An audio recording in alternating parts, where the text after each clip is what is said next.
Hi, എല്ലാവർക്കും നമസ്കാരം. എല്ലാവർക്കും എൻ്റെ യൂട്യൂബ് ചാനലിലേക്ക് സ്വാഗതം. ചാനൽ തുടങ്ങി 1 മാസം ആവാറായി എങ്കിലും ഞാൻ ഇതുവരെ ഒരു ഇൻട്രൊഡക്ഷൻ വീഡിയോ ചെയ്തിട്ടുണ്ടായിരുന്നില്ല. പരിചയക്കുറവ് തന്നെയാണ് അതിന് കാരണം.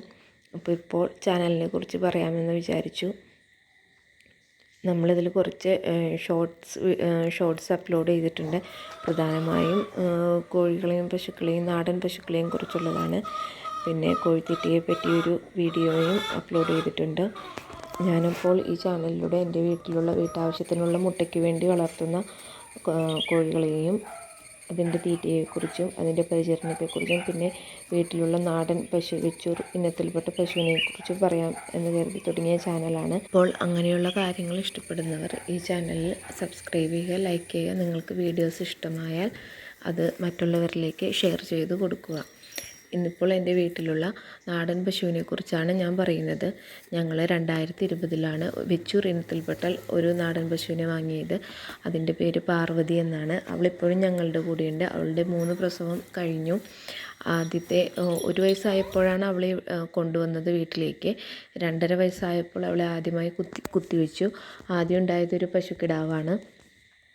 ആ പശുക്കിടാവിന് 1 വയസ്സ് കഴിഞ്ഞപ്പോൾ ഞങ്ങളതിനെ കൊടുത്തു. കാരണം ഒരേ സമയം 2 പശുക്കൾക്ക് നിൽക്കാനുള്ള സ്ഥലം മാത്രമേ ഞങ്ങളുടെ തൊഴുത്തിലുള്ളൂ.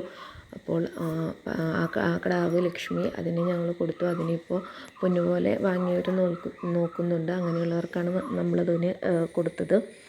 പിന്നെ രണ്ടാമതുണ്ടായതൊരു മൂരിക്കുട്ടനാണ്, മണിക്കുട്ടൻ. അവന് ഞങ്ങൾ ഇതേപോലെ പാർവതി 3ാമത് ചെനയായപ്പോൾ അവനെയും ഞങ്ങൾ കൊടുത്തു. അപ്പോൾ മൂരിക്കുട്ടനായതുകൊണ്ട് വളർത്താൻ ആരും വാങ്ങാൻ സാധ്യതയില്ലാത്തത് കൊണ്ട് ഞങ്ങൾ പാലക്കാട് ഒരു ഗോശാലയിലേക്ക് കൊണ്ടുപോയാണ് കൊടുത്തത്.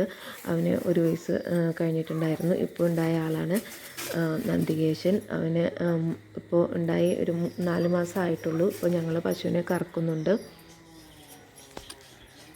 ഇപ്പോൾ ഏകദേശം 5 വർഷം ആവാറായി ഞങ്ങൾ നാടൻ പശു വളർത്തൽ ലാഭകരമാണോ അല്ലയോ, പിന്നെ അതിൻ്റെ തീറ്റ, അങ്ങനെയുള്ള കാര്യങ്ങളെല്ലാം നമുക്ക് അടുത്ത വീഡിയോയിൽ പറയാം.